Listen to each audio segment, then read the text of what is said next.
N'oubliez pas, c'est un voyage réel, en temps réel. En ce moment même, pendant que vous regardez ces images, vous foncez à travers l'espace à 107 000 km/h. Aujourd'hui, nous sommes ici. Nous atteindrons le point équinoxe, le début du printemps, en 4 semaines.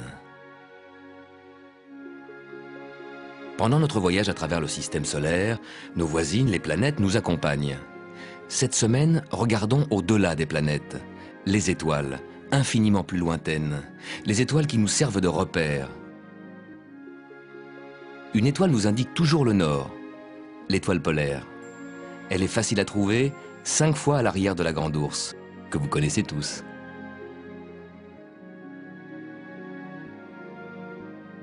L'étoile polaire se trouve dans la prolongation de l'axe de la Terre. Durant toute la nuit, le ciel et les étoiles semblent tourner autour de cette étoile polaire qui, elle, reste immobile puisque justement, elle est dans l'axe de la rotation. L'étoile polaire est donc un repère fiable et pratique. Christophe Colomb l'utilisa quand il naviguait vers les continents inconnus. Il avait décidé de traverser l'océan en suivant le 28e parallèle.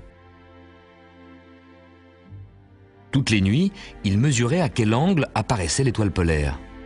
Tant que son cadran lui indiquait 28 degrés, il savait qu'il gardait le cap. Il n'avait pas dérivé ni vers le sud, ni vers le nord. Il suivait bien le 28e parallèle. Comme Christophe Colomb, vous pouvez, sans télescope ni mathématiques, imaginer le mouvement de notre vaisseau spatial Terre, tournant autour de son axe, toujours dirigé vers l'étoile polaire.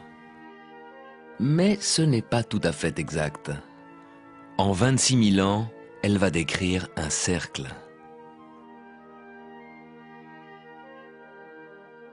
Si l'on imagine que l'axe de la Terre sort du pôle Nord et se prolonge à l'infini, il rencontre l'étoile polaire. D'un millénaire à l'autre, ce sont d'autres étoiles qui deviennent notre étoile polaire. Il y a 12 000 ans, du temps de l'homme des cavernes, c'était Véga.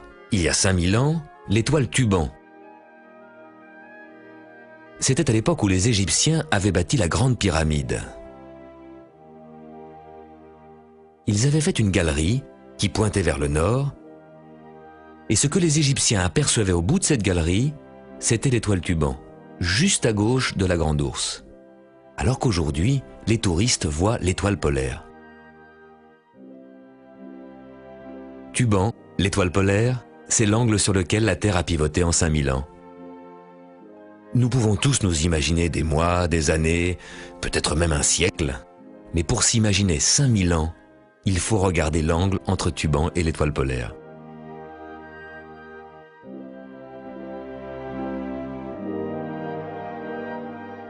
En voyageant sur notre orbite, nous voyons d'une semaine à l'autre que les étoiles changent légèrement de position, comme par exemple la constellation Orion. Facile à trouver, au sud. Orion, sa tête, ses 2 bras, ses 2 pieds, sa ceinture. Le tout petit déplacement quotidien des étoiles est complètement noyé dans l'énorme mouvement de bascule provoqué par la rotation de la Terre, qui fait tourner notre champ de vision du jour à la nuit.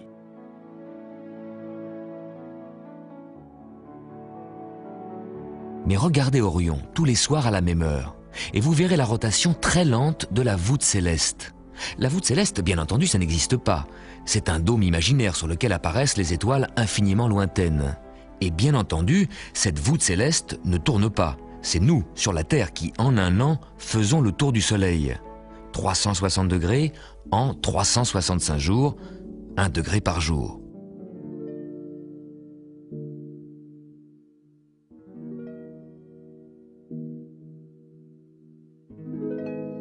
Et nous voyons les étoiles glisser 1 degré vers la droite. Cette semaine, vers 9 h du soir, Orion est plein sud. Dans 2 semaines, Orion aura glissé vers la droite et dans 1 mois, encore un peu plus à droite. Les étoiles se déplacent d'1 degré par jour. Elles passent chaque jour 4 minutes plus tôt. 1 degré dans l'espace, 4 minutes dans le temps, espace et temps se rencontrent. Depuis le début de cette croisière, nous faisons bien la différence entre les planètes toutes proches et les étoiles très très lointaines. Une étoile toutefois est au beau milieu de notre voisinage planétaire, le Soleil. Oui, le Soleil, c'est une étoile. Tous ces points lumineux que nous voyons au-delà des planètes, ce sont des étoiles, des soleils lointains. Les galaxies sont des milliards de soleils. Les planètes, vues de la Terre, ressemblent aux étoiles. Mais il suffit de regarder le Soleil pour être ébloui par la différence. Le Soleil rayonne, alors que les planètes ne font que refléter une partie de la lumière du Soleil. Le Soleil nous envoie de la lumière et de la chaleur, car c'est un gigantesque réacteur nucléaire.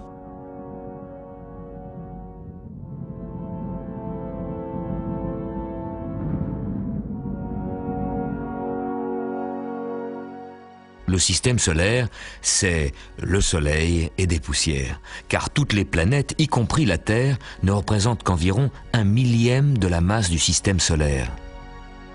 Le Soleil est trop grand pour qu'on puisse se le représenter. Pour se faire une idée, disons plutôt que tout le système Terre-Lune, avec toute l'orbite lunaire, tiendrait amplement à l'intérieur du Soleil.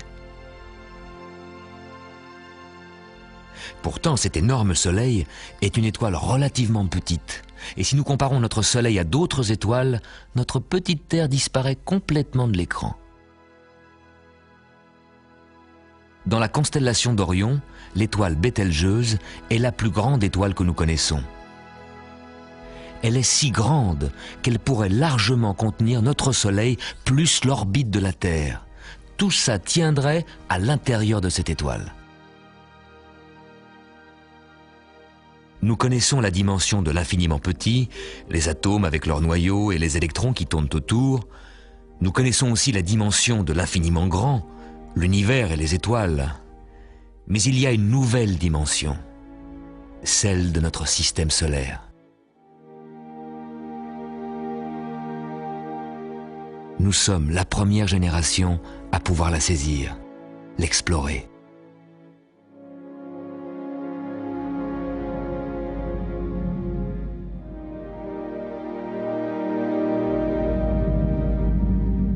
Vous faire vivre dans cette nouvelle dimension, c'est le but de notre voyage.